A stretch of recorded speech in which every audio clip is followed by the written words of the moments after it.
Hello, everyone. I'm sure by now that you all have seen Roddie's absurd posts and questions regarding some of the topics here on this page. So the other day, he finally asked somewhat of an honest question, and I am here to give him an honest answer, to the best of my knowledge, using my own words and my own diagrams. Question 1. Can I show how gravity is the intrinsic downward force on Earth? And question 2. Can I show how everything in the universe is formed into geodesic shapes? So we all know that Roddie Roddie Liar should definitely go back to school, if not for his science, but definitely for his English. So let's get started.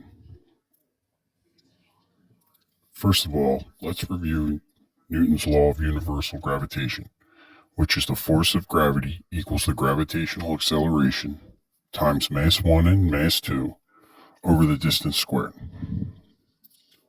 Now I know what you're thinking, and you're going to say that gravity is just a theory. Well, it's not, because that's why it's called Newton's law of universal gravitation. Scientific theory describes the reason why. Scientific law describes what will or is expected to happen.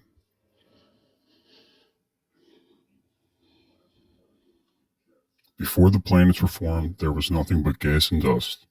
It is from this gas and dust which formed our planets and stars. Little bits of dust clumped together, forming mass, and as these objects clumped together, getting bigger and bigger, their gravity grew larger and larger. As large clumps gained more density and mass, these objects would grow bigger and bigger, as each one of their gravitational attraction grew as well. So when all of the available material, in this case dust and rock, was no longer available within the Earth's gravitational field, it was now finished forming, giving us our final gravitational acceleration of 9.8 meters per second per second. It is this gravitational acceleration that all things in motion are bound by, whether it is you, a rocket, an airplane, or the butterfly. All things on Earth must fight against this gravitational attraction in order to achieve flight. We know this because when we went to the moon, we know that gravity on the moon is 1/6 Earth's gravity, which is 1.62 meters per second per second. For an airplane to achieve flight, it has 4 forces applied. That's the acceleration, lift, drag, and the gravitational acceleration. If the airplane decelerates, the butterfly stops flapping, or the rocket's engines cut off, they will all fall back to Earth. Anything on the outside of the is held to Earth's surface. You, me, everyone on Earth, the water, the atmosphere, anything that is made up of the Earth and on the Earth is fundamentally drawn to its core. This is the intrinsic downward force that pulls everything towards the center of the Earth's center of gravity. This is also what gives dense matter on Earth weight. For example, you have 1 pound of solid iron in one hand, and in the other hand you have a bag of cotton weighing at 1 pound. They both weigh 1 pound, but the difference between the two is their density and mass, and yet they both weigh 1 pound. Now going back to the rocket and achieving flight, many flat earthers assume since a rocket achieving flight that it should fly directly up, unlike the airplane or the butterfly, where the 4 forces, acceleration, lift, drag, and gravitational acceleration, are in opposing directions. The rocket has only 2 opposing directions, the gravitational acceleration and drag opposing against the acceleration and lift. So in order to save fuel, scientists derived a method for a rocket to leave Earth's atmosphere using less fuel and lessen the drag and gravitational acceleration working against it. Instead of a straight-up trajectory, a rocket now takes a curved path, giving the rocket a bit more lift than it would having none when flying straight up. A perfect example is how Richard Branson uses his rocket launches from an airplane instead of wasting the fuel to rise up. He launches from an airplane at a high altitude and uses more lift to get himself and his rockets out of Earth's atmosphere.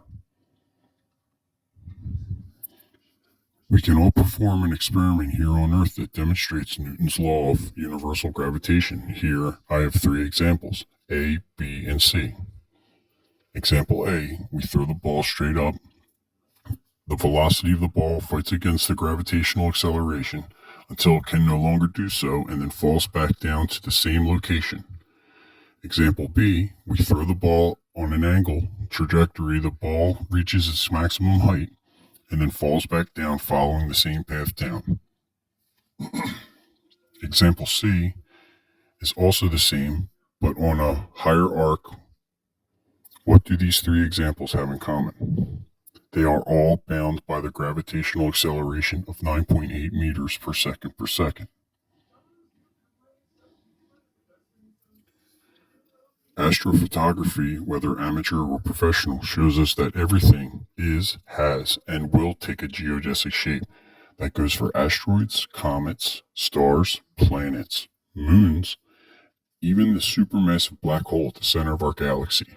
Everything in the universe is one way or the other a sphere, and the Earth is no different.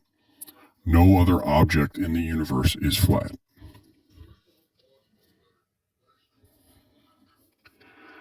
The planets and the moons are all made up of rock that have been pressed into a sphere by gravity. All stars, gaseous giant planets made of gases, have all been pressed into a sphere. So then, Roddie, you may be asking yourself, how do I know this? Well, it's just as simple as walking outside, looking up, and using your own eyes. Or just take the time to look at the thousands of photos that amateur photographers around the world share with us. Our moon, the planets, and the stars, including our own sun. Even the very molecules in your body are spherical in shape, as well as everywhere else in the universe. Photons, protons, neutrons, electrons, all of them are spherical shaped, from the macro to the micro. So there you have it. You've received my honest answer to your questions. So may I please ask a request of you? Whenever you pose questions like this, please keep in mind to be intellectually honest, because we all know from the most part of your posts that you are not. So do us that favor and start being honest instead of Roddie Roddie Liar. Thank you for watching and have a good day.